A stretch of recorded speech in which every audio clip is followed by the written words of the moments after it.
An Elegant Young Man is a collection of short stories and monologues, all told from the perspective of a young man from Liverpool, or actually on a mountain on the outskirts of suburban Liverpool, small mountain. And it's about, each story is self-contained, but if the book in total is about anything, it's about the young man's attempts to make sense of coming from an incomprehensible part of an incoherent country. Or at least that's the line that I'm giving. My name's Luke, and sometimes at parties when people ask me what I do, I say, I'm a professional fraud, how about you? And nobody ever laughs. To be honest, I don't go to a lot of parties. You know, I read in the newspaper yesterday that cocaine use has skyrocketed in Sydney despite police efforts. I guess it's good to know that somewhere out there people are having fun.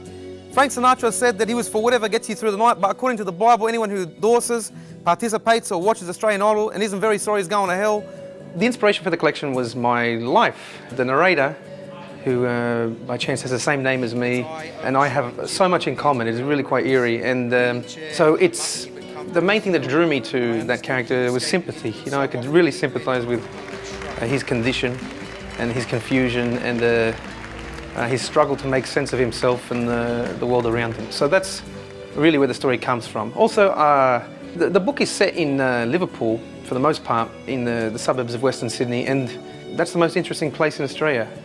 I think Liverpool in particular is the most Australian part of the country, and there exists no, as far as I'm aware, no fiction, no literary milieu for Liverpool. So I figured if nobody else is going to do it, it might as well be me, you know. So that's where the collection comes from.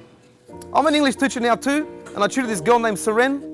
And that's how you spell it. I try pronouncing it, but I can't get there. She tries to teach me, but I'm easily distracted. I'm supposed to be teaching about this Australian poet, Peter Szyzewski. Apparently he's Polish. He has this book called Immigrant Chronicle. It was published in 1975. I think facial hair was big in 1975. And you know what the bizarre thing is? I was having a drink in Liverpool one time in a bowling club, and outside this guy sitting in the sun wearing an enormous overcoat. And the bizarre thing is, he looked exactly like old English teacher and he needed a shave.